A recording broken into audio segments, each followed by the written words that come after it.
بعض لوگ اس بات کو نقد کریں گے کہ مرجعیت وہی نظام ہے، نیابت کا نظام ہے۔ مرجعیت نہیں ہے، امامت کا نظام نہیں ہے۔ مرجعیت امامت کے نظام کے فوائد حاصل کرنے کا ذریعہ ہے، لیکن نفاذ نہیں ہے۔ مرجعیت دین کے نفاذ کا نام نہیں ہے۔ یعنی آپ شیعہ اثنا عشری مرجع تقلید کو آپ پرنس کریم آغا خان کے برابر نہیں قرار دے سکتے، چونکہ شیعہ مرجع تقلید کو کسی چیز پر کوئی اختیار حاصل نہیں ہے، جو ان کا مقلد بھی ہے۔ حتیٰ ایک تو مراجع تقلید مختلف ہو جاتے ہیں اور یہ آبادی بٹ جاتی ہے، تقسیم ہو جاتی ہے اثنا عشری، اور مرجعیت کا بھی کوئی معیار نہیں ہے کہ کون مرجع ہے اور کون نہیں ہے۔ جس کو شوق چڑھتا ہے وہ تھوڑا سا علم حاصل کر کے اور وہ مرجع تقلید ہونے کا اعلان کر دیتا ہے، عوامی حمایت مل جاتی ہے۔ عوامی حمایت ملنا یہ دلیل نہیں ہے کہ درست راستہ ہے یا صحیح راستہ ہے یا صحیح شخصیت ہے، بلکہ اس کو معیار پہ لانا ہوگا۔ یعنی جیسے اگر مرجع تقلید نائب امام زمانہ ہے تو مرجع تقلید کون ہو سکتا ہے؟ سب ہو سکتے ہیں، عالم بھی ہو سکتا ہے، غیر عالم بھی ہو سکتا ہے، جیسا کہ ابھی ہیں بعض غیر عالم مرجع تقلید ہیں جن کے پاس علم نہیں ہے، نہ انہوں نے پڑھا ہے، لیکن وہ مرجع تقلید کی سیٹ پر بیٹھے ہوئے ہیں، علماء بھی ہیں۔ تو اس طرح تو مزید تقسیم ہوتی ہے، اس طرح مزید شیعہ بٹ جاتا ہے اور بٹا ہوا ہے کہ چاند آدمی اس کے مقلد، چاند آدمی اس کے مقلد، اس کے مقلد اس کو نہیں مانتے، اس کے مقلد اس کو نہیں مانتے۔ جب چاند کا وقت آتا ہے رمضان کا تو یہاں پر اندازہ ہو جاتا ہے کہ امامت کے نظام کے بغیر کتنی الجھن ہوتی ہے، اور چاند تک ایک دن یہ نہیں ثابت کر سکتے، یا چاند ایک عید نہیں کر سکتے، ایک دن رمضان شروع نہیں کر سکتے۔ ہم نے چند شیعہ کو دیکھا جب وہ امام کی امامت میں آئے، مرکزیت میں آئے، جیسے حزب اللہ، جیسے حشد الشعبی اور جیسے باقی گروہ۔ یہ محدود شیعہ جب اپنے پیشوا اور اپنے نائب امام کی قیادت میں آئے ہیں تو انہوں نے دنیا سے اپنی حیثیت منوائی اور فیصلہ کن کردار ادا کیا ہے۔ روئے زمین پر اسماعیلی ایک امام کے تابع ہیں، اور اثنا عشری کا بھی حکم یہی ہے۔ اثنا عشری کو اجازت نہیں ہے اپنا الگ امام بنا لیں، جسے مرضی امام بنا لیں، کسی عالم کو یا کسی مرجع تقلید کو اپنی خواہش کے مطابق امام بنا لیں۔ اثنا عشری کے اوپر بھی پابندی ہے کہ آپ نے ایک امام کے پیروکار رہنا ہے، اپنے متوازی و موازی امام کھڑے نہیں کرنے۔ یہ شیعہ کے لیے، اثنا عشری کے لیے بھی دستور یہی ہے، قرآنی حکم ان کا یہی ہے، رسول اللہ کا فرمان یہی ہے، ائمہ اطہار کا فرمان یہی ہے۔ اجازت نہیں ہے، معصوم بھی اگر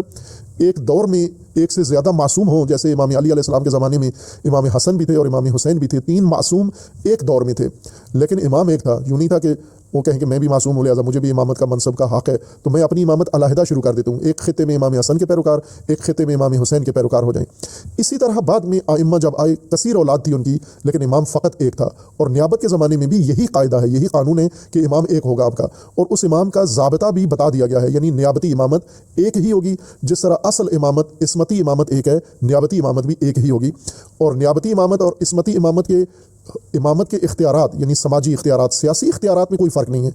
جیسا امام خمینی نے اپنے کتاب ولایت فقیہ میں ذکر کیا ہے کہ ان میں کوئی فرق نہیں ہے، اختیار بالکل وہی ہے، فقط فرق ہے دیگر ان کے فضائل کے لحاظ سے، ان کی شخصیت کے لحاظ سے، ان کے اللہ کی بارگاہ میں درجہ و مقام کے لحاظ سے یہاں پر قابل قیاس نہیں ہے۔ لہذا ظاہر ہے امام معصوم کا جو درجہ ہے وہ نائب کا ہرگز نہیں ہے، جیسا کہ امام علی علیہ السلام تھے اور امام علی کے نمائندے تھے تو یہ آپس میں قابل قیاس فضائل اور مقام کے لحاظ سے نہیں ہے، لیکن اختیار مالک اشتر کے بھی وہی ہیں جو مولا علی کے ہیں، اور یہ مولا علی نے خود ان کو اختیار دیا ہے کہ آپ نے اپنی ولایت اور اپنی امامت کے قلمرو میں ان سارے اختیارات سے استفادہ کرنا ہے۔ جیسا شیعہ اسماعیلیہ امام کی رحلت کی مناسبت تھی تو میں نے ان کے اس بڑے امتیاز کو اس لیے نمایاں کیا ہے کہ شیعہ اثنا عشری کو بھی امامت کا نظام قائم کرنا ہے اور اس طرف ان کا رجحان ہونا چاہیے، اور جو طریقہ کار ان کا عقیدہ امامت کا ہے اور نظام طاغوتوں کے بنائے ہوئے ہیں، یہ قطعاً ائمہ کی تعلیمات اور اہل البیت کی تعلیمات اور قرآن کی اور اللہ کا نظام اور رضا اس میں نہیں ہے۔ یہ عراقی شیعہ اس وقت شیعہ ہوتے ہوئے جمہوری نظام کے تابع ہو گئے ہیں، اس کی کہاں اجازت تھی؟ اور اسماعیلیہ نے تاریخ میں ایک دن الیکشن نہیں کی اور جمہوریت قائم نہیں کی۔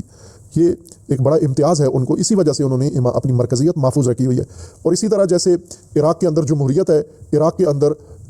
کثرت سے مراجع تقلید ہیں، اور عطا وہ لوگ جو علمی لحاظ سے کوالیفائی نہیں کرتے مرجعیت کے لیے وہ بھی مرجع تقلید بن بیٹھے ہیں، کیونکہ اس زمانے میں مرجع تقلید کے لیے پگڑی بڑی کافی ہے اور داڑھی بڑی کافی ہے۔ کوئی بھی شخص پگڑی رکھ کر اور داڑھی رکھ کر کہے میں مرجع تقلید ہوں، اس کو حامی مقلد مل جائیں گے، کہیں سے بھی نہ ملے، پاکستان سے یقیناً مل جائیں گے۔ یہ میں گارنٹی دیتا ہوں تمام ان لوگوں کو، اگر مرجعیت کا شوق ہے تو پاکستانیوں کی خدمات حاصل کرو، چونکہ یہ نہ علم دیکھتے ہیں، نہ کوالیفیکیشن دیکھتے ہیں، نہ صلاحیت دیکھتے ہیں، یہ کچھ مفادات دیکھتے ہیں۔ ان مفادات کے پیش نظر اگر آپ اعلان مرجعیت کرو تو آپ کو یہ مرجع تقلید مان لیں گے اور آپ کا چرچا کریں گے، آپ کی تبلیغ کریں گے، آپ کے ساتھ بن جائیں گے اور ملت کو تقسیم کرنے میں آپ کی باقاعدہ معاونت کریں گے۔